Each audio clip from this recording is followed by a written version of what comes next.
Welcome to this explainer, where we're going to break down exactly how Torrent Pharma navigated a really sudden, potentially disastrous supply chain disruption, all while somehow maintaining robust financial growth. We're going to look at the kind of real-time resilience required in the modern pharmaceutical industry using Torrent's latest first-quarter results and their strategic pivots as our guide today. So let's just dive right in. Imagine this. What actually happens when the supply of your top-selling drug just suddenly stops? In an industry where market share is so fiercely protected, an overnight halt in production is literally the kind of event that keeps executives up at night. How a company reacts in those critical few weeks following a disruption tells us a whole lot about its operational agility. Here's our roadmap for today. We'll start with that Semaglutide supply shock, look at the rapid solution they came up with, analyze Torrent's current market dominance, review their overall Q1 financial performance, and finally, take a look to the future.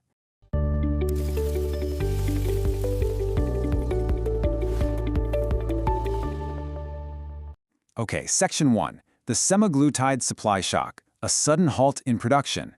Let's get into the immediate disruption that hit the domestic market back in July. The crucial point here is a GMP, or Good Manufacturing Practice constraint. Their manufacturing partner, Dr. Reddy's laboratories, had to immediately halt production. Why? Well, during the scale-up process, they actually found an out-of-specification impurity in the active pharmaceutical ingredient, the API. And in the pharma world, an API impurity isn't just some minor glitch. It fundamentally compromises the safety and efficacy of the entire drug. This actually forced Torrent to recall existing batches that were made using that specific affected lot. So right now, supplies of this affected drug are completely unavailable domestically. But the precision of this shortage is really fascinating. It was the 2 mg and 4 mg injectable variants of their brand, Semalix, that were hit hard. However, their semaglutide oral tablets, completely unaffected. This kind of product diversification within a single franchise is exactly what buffers a company against total, catastrophic stockouts. Moving right along to Section 2, securing a rapid solution, the alternate supplier. Knowing the stakes, Torrent obviously couldn't just sit on their hands and wait for their primary partner to fix the issue. Look at this crucial 4-month window. It paints a really clear picture of corporate resilience. In July, the initial shock hits, and Dr. Reddy's halts production. Through July and August, Torrent is actively losing sales for those specific Semalix injectables. But here's the massive pivot. By the end of August, Torrent had already secured a brand new alternate supply source. While Dr. Reddy's wasn't expected to fully restore supplies until late October, Torrent basically bypassed a 3-month waiting period just by rapidly onboarding a new supplier. And what's incredibly revealing is how Managing Director Aman Mehta characterizes this whole disruption. When addressing analysts, he explicitly called it an unforeseen temporary setback. While he fully acknowledged the lost sales in July and August, he remains super confident this won't derail their leadership, rooting his optimism entirely in the early, heavily established brand equity of Semalix.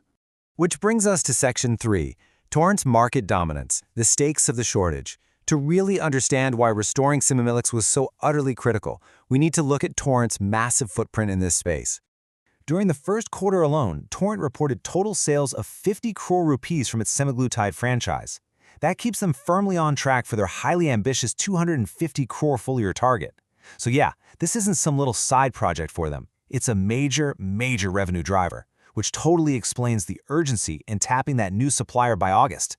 Even more staggering, they command a massive 94% share of the oral generic market.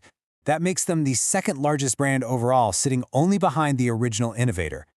This absolute dominance is exactly why that unaffected oral tablet supply we mentioned earlier was such a vital lifeline during the injectable shortage. This data really confirms they are protecting the undisputed leader in the generic semaglutide space. Just before the disruption hit, Semalix was the highest-selling standalone generic brand in this entire segment, with a moving annual turnover, meaning their total sales over the previous 12 months, of 22 crore rupees. You simply do not leave an asset like that offline for months if you can help it. All right, Section 4, Q1 financial performance, the macro view. Zooming out from the supply shock, how did the broader business actually perform during this crazy period? Well, these figures reveal that despite the disruption, overall operational revenue saw massive double-digit growth. Revenue from operations leaped an impressive 55% year-on-year, landing at 4,921 crore. Operating EBITDA was incredibly strong at 1,664 crore, holding a really healthy 33.8% margin. But here's an interesting quirk. While revenue absolutely surged, net profit grew much more marginally, up just 3% year-on-year to 566 crore. Looking at this regionally, India remains the core growth engine, rising 19% to hit 2,157 crore. The US market delivered really strong results too, with a 36% jump to 418 crore. However, Germany was a bit muted. Sales stood at 318 crore, which actually represents a 9% decline when you look at it in constant currency terms. Now, it is absolutely worth noting their strategic adjustments in Brazil because it really showcases their ability to adapt to macroeconomic pressures. Even after making a one-time channel inventory adjustment for distributors who needed extended credit because of rising interest costs, their Brazilian revenue still rose an impressive 27% to 277 crore. That's a super dynamic approach to managing international relationships during tough economic cycles. Finally, Section 5. Looking to the future. Pipeline and expansion. Torrent Pharma isn't just playing defense with its current market share, they are actively prepping for the next wave. Case in point, Torrent, alongside Dr. Reddy's, is a frontrunner to launch resmetirom next calendar year, tapping into a really critical emerging therapeutic area. This therapy targets MASH, that's metabolic dysfunction-associated steatohepatitis, a very serious liver fat-associated condition. Being an early mover in the space could represent a huge future revenue stream for them in India. And simultaneously, they're aggressively optimizing their global product mix. They're dropping low-margin items to focus on high-impact launches. On the semaglutide front, they've already secured approvals in 5 countries and are currently pushing through the process in Brazil.